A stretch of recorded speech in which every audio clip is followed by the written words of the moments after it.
الله أكبر الله أكبر الله أكبر الله أكبر. الحمد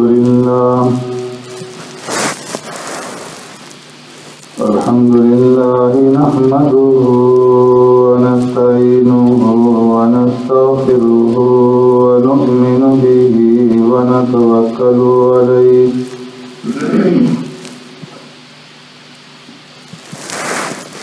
ونعوذ بالله من شرور أنفسنا ومن سيئات أعمالنا.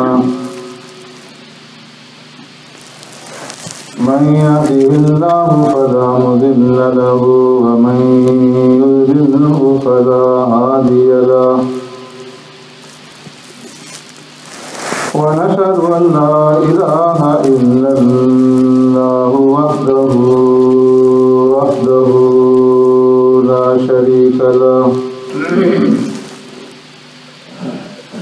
ونشهد أن سيدنا ونبينا ومولانا محمدا عبده ورسوله أرسله الله إلى كافة للناس بشيرا ونذيرا وداعيا إلى الله بإذنه وسراجا منيرا.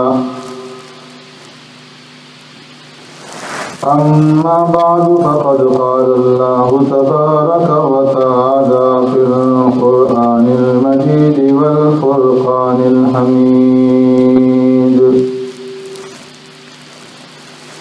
فأعوذ بالله من الشيطان الرجيم. بسم الله الرحمن الرحيم.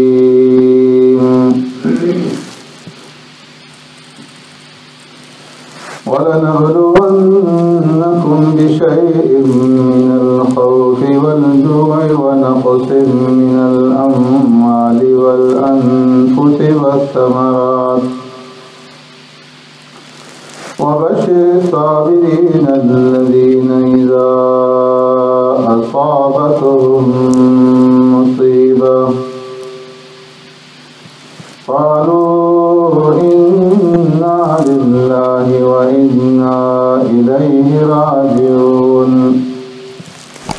أولئك عليهم صلوات من ربهم ورحمة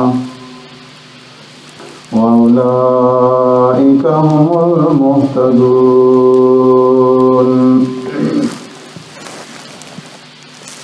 وقال النبي صلى الله عليه وسلم أشد الناس بلاء الأنبياء ثم الأمثل فالأمثل أو كما قال عليه الصلاة والسلام.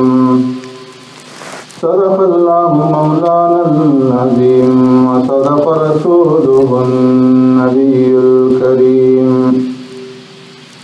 يا رب صل وسلم دائما أبدا على حبيبك خير الخلق كلهم. هو الحبيب الذي ترجى شفاعته بكل هول من الأهوال مقتحم. ولنبلونكم بشيء من الخوف. اور البتہ ضرور آزمائیں گے ہم تمہیں خوف میں سے اور بھوک میں سے اور مالوں کی اور جانوں کی اور پھلوں کی کمی سے. وبشر الصابرین. اور خوشخبری سنا دیجیے صبر کرنے والوں کو. الذین اذا اصابتهم مصیبہ. وہ لوگ جب پہنچی ہے انہیں کوئی تکلیف و مصیبت. قالوا انا للہ. کہتے ہیں ہم اللہ ہی کے لیے ہیں. وَإِنَّا إِلَيْهِ راجعون. اور بے شک ہم نے اسی کی طرف پھر جانا ہے۔ اولئک علیہم صلوات من ربہم ورحمہ، یہی وہ لوگ ہیں جن کے اوپر ان کے رب کی طرف سے رحمت ہے۔ وَأُولَئِكَ هُمُ الْمُهْتَدُونَ، اور یہی لوگ ہیں ہدایت پر۔ آمنت باللہ وبآیاتہ،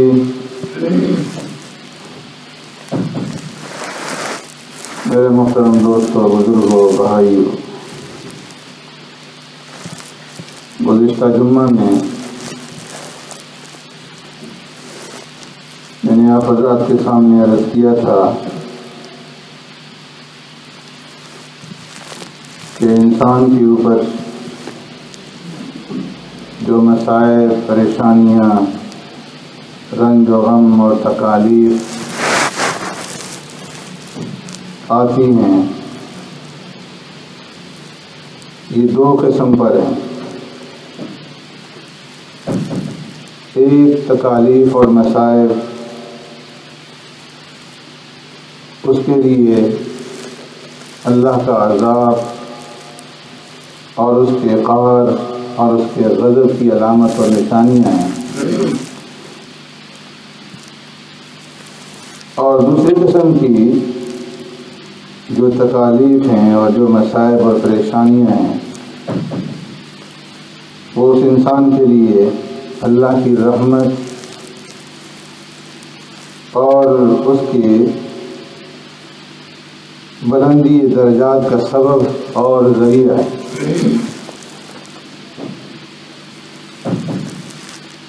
اور یہ بھی عرض کیا تھا کہ کوئی بھی انسان اس دنیا کے اندر ایسا نہیں ہے کہ جس کو کوئی نہ کوئی پریشانی، مصیبت، تکلیف، رنج، غم نہ ہو۔ ہاں، یہ ہو سکتا ہے کہ کسی کو کم ہو، کسی کو زیادہ ہو، تکالیف کی، مسائل کی نوعیت مختلف ہو، لیکن اس سے خالی کوئی بھی نہیں۔ دری دنیا کسے بے غم نہ باشد، گر باشد بنو آدم نہ باشد۔ فرمایا کہ اس دنیا میں رنج و غم سے خالی کوئی نہیں، اگر کوئی ہے تو وہ انسان کا بچہ ہی نہیں۔ جو بھی بنی آدم ہوگا اسے کوئی نہ کوئی غم، کوئی نہ کوئی پریشانی ضرور ہو۔ اور پھر فرمایا کہ اشد البلاء الانبیاء، سب سے زیادہ جو مصائب اور پریشانیاں ہیں دنیا میں، وہ اللہ کے جو چہیتے بندے ہیں، محبوب بندے ہیں، جو اللہ کے قریب ہیں، حضرات انبیاء علیہ السلام، ان کے اوپر پریشانیاں، مسائل، تکالیف آئیں۔ ثم الامثل فالامثل، پھر جو اطاعت میں، عبادت میں، نیکی میں ان کے قریب ہوگا، ان کے اوپر یہ پریشانیاں، تکلیفیں آئیں گی۔ انبیاء علیہ السلام کی سیرت اٹھا کر دیکھیں، کوئی نبی ایسا نہیں جسے مصائب اور پریشانی سے گزرنا نہ پڑا ہو۔ ابراہیم علیہ السلام ہے، لقب ہے خلیل اللہ، اللہ کے دوست، لیکن اللہ کے دوست کو کتنی پریشانیاں اٹھانی پڑی، آگ کے اندر ڈالا گیا، وطن سے بے وطن ہوئے، جوانی میں اولاد سے معروم رہے، بڑھاپے میں اولاد ملی تو حکم ہوا کہ وادی غیر ذی زرع میں چھوڑ دو، اور پھر حکم ہوا کہ اپنی اولاد کے گلے پر اپنے ہاتھ سے چھری پھیر دو۔ یونس علیہ السلام کو دیکھیں، یوسف علیہ السلام کو دیکھیں، زکریا علیہ السلام کو دیکھیں، ہر ایک نبی کو مصائب سے گزرنا پڑے۔ اللہ نے کیوں ان کو مصائب اور تکالیفیں دی؟ تاکہ ان کے درجات کو بلند کیا جائے۔ فرمایا قیامت کے دن جب ان تکالیف اور مصائب اور پریشانیوں کے اوپر اللہ رب العزت انعامات سے نوازیں گے تو دنیا کی یہ تکالیفیں بھول جائیں گی اور ان کی حیثیت پرکاہ کے برابر بھی نظر نہیں آئے. ایک حدیث میں فرمایا کہ جب آخرت میں اللہ رب العزت انسانوں کو مصائب اور پریشانیوں کے اوپر نوازیں گے انعامات سے، اور دوسرے لوگ جو انہیں دیکھیں گے تو یہ آرزو کریں گے، تمنا کریں گے کہ کاش دنیا کے اندر ہماری کھالیں کینچیوں سے کاٹی گئی ہوتی اور ہم ان کے اوپر صبر کرتے، آج ہمیں بھی ان انعامات سے مالا مال کیا جاتا، ان نعمتوں سے نوازا جاتا. حضرت تھانوی رحمۃ اللہ تعالیٰ علیہ اس کو مثال سے یوں سمجھاتے ہیں کہ ایک انسان بیمار ہے، اس کو ایک بیماری لاحق ہے، ڈاکٹر اس کے لیے آپریشن تجویز کرتے ہیں کہ تمہارا آپریشن کیا جائے گا. اب یہ جو مریض ہے یہ سمجھتا ہے کہ آپریشن کے اندر کیا ہوگا، میرے اوپر نشتر چلائے جائیں گے، چیرا پھاڑا جائے گا، زخمی کیا جائے گا. لیکن اس کے باوجود وہ بھاری فیس بھی پے کرتا ہے اور وہ سفارشیں بھی کرواتا ہے کہ جلد میرا آپریشن کروایا جائے. وہ دوسرے لفظوں میں وہ خود پیسے دے کر کے اپنے لیے پریشانی خرید رہا ہے کہ مجھے زخمی کیا جائے، مجھے چیرا جائے، پھاڑا جائے. لیکن وہ ایسا کیوں کرتا ہے؟ اس لیے کہ اسے معلوم ہے کہ یہ وقتی تکلیف ہے، وقتی زخم ہے، چند دنوں کے اندر بھر جائے. اور اس آپریشن کے نتیجے میں جو مجھے صحت کی نعمت ملنے والی ہے وہ بہت بڑی ہے. اسی طرح فرمایا کہ انسانوں کے اوپر جو مصائب اور جو پریشانیاں آتی ہیں یہ بھی اللہ کی طرف سے ان کا آپریشن ہے جو نیک انسان ہے، تاکہ ان کے گناہ مٹ جائیں اور وہ پاک اور صاف ہو جائیں اور وہ دھل جائیں اور پاک اور صاف ہو کر کے صحت یاب ہو کر کے ہمارے پاس آئیں. لیکن انسان کی عقل چونکہ محدود ہے، چھوٹی سی عقل، اس لیے یہ انسان اللہ کی ان حکمتوں کو نہیں سمجھتا. اللہ رب العزت بسا اوقات جو دشمن ہیں، جو کافر ہیں، جو اس کے احکامات کی نافرمانی کرنے والے ہیں، ان کو راحت دیتے ہیں، سکون دیتے ہیں، آرام دیتے ہیں. ماں پرورم دشمن و مامی کو شیم دوست، دشمنوں کی پرورش کرتے اور دوستوں کو تکلیف دیتے ہیں، مارتے ہیں. لیکن فرمایا کہ کسی کو بھی میری تقدیر کے سامنے چوں چرا کرنے کی مجال نہیں، اس لیے کہ یہ نظام اس کی حکمتوں کے تحت چل رہا ہے. تھانوی رحمۃ اللہ تعالیٰ علیہ ایک واقعہ لکھتے ہیں کہ ایک شہر کے اندر دو آدمی بستر مرگ پر تھے، ایک یہودی ایک مسلمان. یہودی کے دل کے اندر آخری وقت میں بستر مرگ پر یہ خواہش پیدا ہوئی کہ میں مچھلی کھا لوں، اور پورے علاقے کے اندر کہیں مچھلی نہیں ملی. مسلمان کے دل کے اندر یہ آرزو پیدا ہوئی کہ میں روغن زیتون کھا لوں جو اس کے گھر کی الماری کے اندر موجود ہے. اللہ رب العزت نے دو فرشتوں کو بلایا اور ایک فرشتے سے فرمایا کہ فلاں شہر کے اندر فلاں یہودی کے پاس جاؤ، وہ ہمارے پاس آنے والا ہے، بستر مرگ پر ہے اور اس کے دل کے اندر یہ خواہش پیدا ہوئی ہے کہ وہ مچھلی کھا لے. تم مچھلی لے جا کر کے اس کے گھر کے تالاب میں ڈال دو تاکہ وہ اپنی آرزو اور خواہش کو پورا کر سکے. اور دوسرے فرشتے سے فرمایا کہ تم فلاں شہر میں جاؤ، وہاں ہمارا فلاں بندہ بستر مرگ پر ہے، اور اس کے دل کے اندر یہ آرزو پیدا ہوئی ہے کہ وہ روغن زیتون استعمال کرے، تم جاؤ اس کے الماری کے اندر سے اس روغن کو نکال کر کے ضائع کر دو تاکہ اس کی خواہش پوری نہ ہو۔ دونوں گئے، راستے میں دونوں کی ملاقات ہوئی، ایک نے دوسرے سے پوچھا کہاں جا رہے ہو؟ تو اس نے بتایا کہ میں اس مشن پر جا رہا ہوں، اللہ نے مجھے بھیجا ہے کہ فلاں یہودی کو جو بستر مرگ پر ہے اسے مچھلی کھلوا دوں۔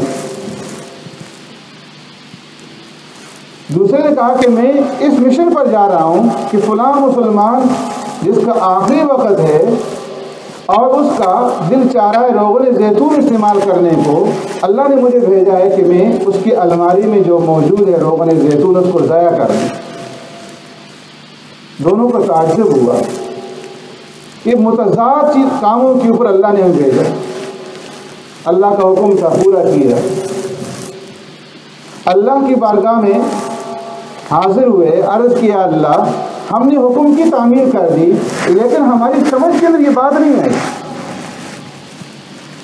کہ ایک وہ بندہ جو آپ کا فرما بردار ہے، مسلمان ہے، تابعدار ہے، اس کے دل کے اندر آخری وقت میں روغن زیتون استعمال کرنے کی خواہش پیدا ہوتی ہے اور جو اس کے ہاں موجود ہے آپ اسے ضائع کر دیتے ہیں۔ اور جو یہودی جو نافرمان ہے اس کے دل کے اندر مچھلی کھانے کی خواہش پیدا ہوتی ہے جو وہاں موجود نہیں ہے اور آپ اسے مچھلی کھلا دیتے ہیں۔ یہ معاملہ سمجھ میں نہیں آیا۔ اللہ نے فرمایا کہ ہماری حکمتوں کو کوئی بھی سمجھ نہیں سکتا۔ فرمایا ہمارا معاملہ کافروں کے ساتھ جدا ہے، مسلمانوں کے ساتھ جدا ہے۔ کافروں کے ساتھ ہمارا معاملہ یہ ہے کہ کافر لوگ دنیا کے اندر جو نیک عمل کرتے ہیں، جو صدقہ خیرات کرتے ہیں، جو بیواؤں کی یتیموں کی مدد کرتے ہیں، کوئی بھی نیک عمل کرتے ہیں تو ان کے نیک اعمال کا بدلہ ہم انہیں دنیا ہی کے اندر دے دیتے ہیں تاکہ جب وہ ہمارے پاس آئیں تو ان کا حساب بے باک ہو اور کوئی نیکی لے کر کے ہمارے پاس نہ آئے۔ اور جو مسلمان ہیں ان کے لیے ہم یہ چاہتے ہیں کہ وہ جو گناہ کرتے ہیں جب ہمارے پاس آئیں تو گناہوں سے پاک اور صاف ہو کر کے آئیں اور کوئی گناہ ان کے نامہ اعمال کے اندر موجود نہ ہو۔ فرمایا کہ یہ جو یہودی تھا اس کی نیکیوں کا بدلہ ہم دنیا میں دے چکے تھے سوائے ایک نیکی کے جس کا بدلہ دینا باقی تھا اور یہ ہمارے پاس آ رہا تھا۔ تو اس لیے جب اس کے دل کے اندر یہ آرزو اور خواہش پیدا ہوئی کہ میں مچھلی کھا لوں تو ہم نے اس کی خواہش کو پورا کر کے وہ جو ایک نیکی اس کی باقی رہ گئی تھی اس کا بدلہ بھی چکا دیا اور معاملہ صاف کر دیا۔ اور یہ جو مسلمان تھا بیماری کے دوران میں اس کے گناہ معاف ہو گئے لیکن ایک گناہ جو ہے وہ اس کے دل میں باقی تھا۔ اب اس کے دل کے اندر یہ آرزو اور خواہش پیدا ہوئی کہ میں روغن زیتون استعمال کروں اور ہم نے اس کو ضائع کروا کر کے اس کے دل کو چوٹ پہنچوائی، تکلیف پہنچی اور اس کے بدلے میں ہم نے اس کا درجہ بلند کر کے گناہ کو معاف کر۔ تو فرمایا اللہ رب العزت کی جو حکمتیں ہیں وہ اللہ ہی جانتے ہیں، انسان کے بس کے اندر نہیں، انسان کی محدود سی عقل ہے۔ جیسے ایک بچہ ہے، چھوٹا معصوم بچہ، اب ماں اس کو نہلاتی ہے، اسے غسل کرواتی ہے، وہ چیختا ہے، چلاتا ہے، روتا ہے، پانی سے ڈرتا ہے، وہ غسل کرنا نہیں چاہتا لیکن ماں اسے زبردستی نہلاتی ہے، زبردستی غسل کرواتی ہے، اس کے چیخنے چلانے کو نہیں دیتی۔ وہ بچہ اس وقت کو یہ سمجھتا ہے کہ یہ ماں میرے ساتھ زیادتی کر رہی، دشمنی کر رہی، لیکن جب بڑا ہوتا ہے تو اس کی سمجھ میں آتا ہے کہ میری ماں جو مجھے زبردستی نہلاتی تھی یہ ان کا میرے ساتھ پیار تھا، محبت تھی، شفقت تھی، اگر وہ اس وقت ایسا نہ کرتی تو میں گندا رہتا، میلا کو چیلا رہتا۔ ماں باپ بچے کو سکول میں داخل کرتے ہیں، بچہ نہیں جانا چاہتا زبردستی بھیجتے ہیں، بسا اوقات مار کر کے بھیجتے ہیں. بچہ روتا ہے، چیختا چلاتا ہے، اس وقت اس کی سمجھ بات نہیں آتی، لیکن جب سمجھدار ہوتا ہے تو پھر اسے احساس ہوتا ہے کہ میرے ماں باپ کا کتنا احسان ہے میرے اوپر. اگر وہ اس وقت مجھے نہ پڑھواتے تو آج پڑھے لکھوں میں میرا شمار نہ ہوتا. ایسے ہی فرمایا کہ اللہ رب العزت اپنے بندوں کو جو مصائب اور تکلیفیں اور جو آزمائشیں دیتے ہیں، رنج و غم کے اندر مبتلا کرتے ہیں، انسان سمجھتا نہیں، لیکن اللہ کا ان کے ساتھ رحمت والا معاملہ ہے. اللہ انہیں پاک اور صاف کرنا چاہتے ہیں. اس لیے ایوب علیہ السلام کس قدر مصائب میں مبتلا ہوئے. شیطان آیا اس بیماری کے دوران میں کہ اللہ آپ سے ناراض ہیں، آپ کی یہ بیماری اس بات کی دلیل ہے کہ اللہ کا قہر و غضب آپ کی طرف متوجہ ہے، اس وجہ سے بیماری ہے. فرمایا نہیں، ایسا نہیں، اللہ میرے ساتھ محبت کر رہے ہیں اور اللہ کی رحمت اور شفقت میرے طرف متوجہ ہے، اس لیے میرے اوپر یہ بیماری آئی، ناراضگی کی وجہ سے نہیں ہے. اور اس کی دلیل یہ ہے کہ اس بیماری کے اندر میں گلہ شکوہ نہیں کر رہا، میں اس بیماری کے اوپر اعتراض نہیں کر رہا. ہاں دعائیں کرتا ہوں، اللہ کی طرف رجوع کرتا ہوں، ربی انی مسنی الضر وانت ارحم الراحمین، پروردگار مجھے یہ تکلیف پہنچی ہے، میں کمزور ہوں، ضعیف ہوں، آپ ارحم الراحمین ہیں، اس تکلیف کو دور فرما دیجیے. میرا رب مجھے توفیق دے رہا ہے اپنی طرف رجوع ہونی، اپنے سے دعا مانگنی، اور یہ اس بات کی علامت اور دلیل ہے کہ میرا رب مجھ سے ناراض نہیں ہے، اس کا میرے ساتھ رحمت اور شفقت والا معاملہ ہے، اس کی رحمت میری طرف متوجہ ہے. تو اس لیے فرمایا کہ انسانوں کی جو دنیا میں مسائل، پریشانیاں، تکلیفیں آئیں گی، اگر ان تکالیف اور مسائل میں وہ جزا فضا کے اندر مبتلا ہوں، زبان کے اوپر گلے شکوے آ جائیں، شکایت آ جائے، اللہ کی طرف رجوع نہ ہو، توبہ استغفار نہ ہو، رونا دھونا نہ ہو، دوری ہو جائے، تو یہ اللہ کے قہر اور اس کی عذاب کی علامت. اور اگر مسائل پریشانی میں بندہ اللہ کی طرف رجوع کرتا ہے، پریشانی کو محسوس کرتا ہے، لیکن دعائیں مانگتا ہے، عبادات میں کمی نہیں ہے، توبہ استغفار میں کمی نہیں ہے، تو اس بات کی علامت ہے کہ اللہ کی رحمت اس کی طرف متوجہ ہے. تو اس لیے فرمایا کہ الذین اذا اصابتهم مصیبۃ قالوا انا للہ وانا الیہ راجعون اولئک علیہم صلوات من ربہم ورحمۃ. یہ جو لوگ ہیں جو اللہ کی طرف رجوع کرتے ہیں، فرمایا کہ یہ لوگ اللہ کی رحمت کے مستحق ہیں اور اللہ کی رحمت ان کی طرف متوجہ ہے، اور یہی لوگ جو ہیں راہ راست کے اوپر ہیں. سبحانک اللہم وبحمدک نشہد ان لا الہ الا انت نستغفرک ونتوب الیک.